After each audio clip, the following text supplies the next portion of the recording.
اللہ سے محبت کرو، وہ آزمائش تو دیتا ہے مگر آزمائش میں تنہا نہیں چھوڑتا۔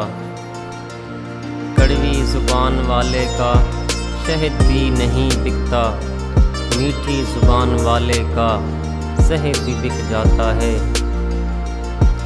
جو ظلم کے ذریعے عزت چاہتا ہے، اللہ اسے انصاف کے ذریعے ذلیل کرتا ہے۔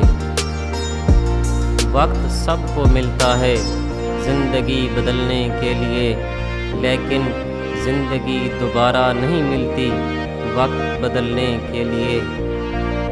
اگر تم اس وقت مسکرا سکتے ہو جب تم پوری طرح ٹوٹ چکے ہو، تو یقین جانو کہ دنیا میں تمہیں کبھی کوئی توڑ نہیں سکتا۔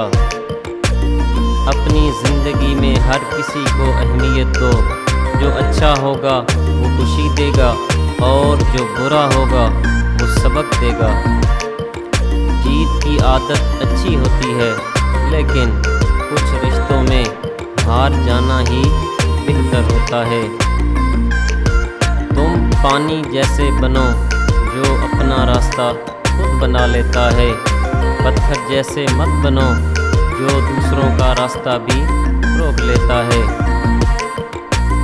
دولت کا بہترین مصرف یہ ہے کہ اس سے عزت و آبرو کو برقرار رکھو۔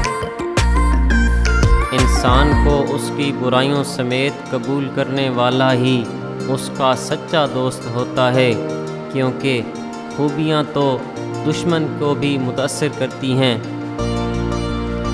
زمانے کا شکوہ نہ کرو بلکہ خود کو بدلو، کیونکہ پاؤں کو گندگی سے بچانے کا طریقہ جوتا پہننا ہے، نہ کہ سارے شہر میں قالین بچھانا۔ علم وہ نہیں جو آپ نے سیکھا ہے، علم تو وہ ہے جو آپ کے عمل اور کردار سے ظاہر ہو۔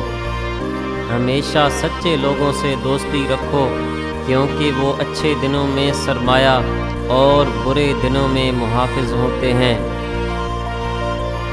انسان کو اچھی سوچ پہ وہ انعام ملتا ہے جو اسے اچھے اعمال پہ بھی نہیں ملتا، کیونکہ سوچ میں دکھاوا نہیں ہوتا۔ مومن وہ نہیں جس کی محفل پاک ہو، مومن وہ ہے جس کی تنہائی پاک ہو۔ مومن کی راحت کس میں ہے؟ اگر غفلت ہو گئی ہو تو سجدے میں، اگر گناہ ہو گیا ہو تو توبہ میں۔ اپنا خیال بھی اہم ہے، لیکن سب سے اہم خیال اس کا ہے جس نے تجھے صاحب خیال بنایا۔ جسمانی امراض پرہیز سے جاتے ہیں اور روحانی امراض پرہیزگاری سے۔ بہترین انسان عمل سے پہچانا جاتا ہے، کیونکہ اچھی باتیں تو دیواروں پہ بھی لکھی ہوتی ہیں۔ حضرت عمر فاروق رضی اللہ تعالیٰ عنہ نے فرمایا، جس نے رب کے لیے جھکنا سیکھ لیا وہی علم والا ہے، کیونکہ علم کی پہچان عاجزی ہے اور جاہل کی پہچان تکبر ہے۔ رشتے اور راستے تب ختم ہو جاتے ہیں جب پاؤں نہیں دل تھک جاتے ہیں۔ محتاجی بہت بڑی رسوائی ہے، اے اللہ اپنے سوا کسی کا محتاج نہ کرنا۔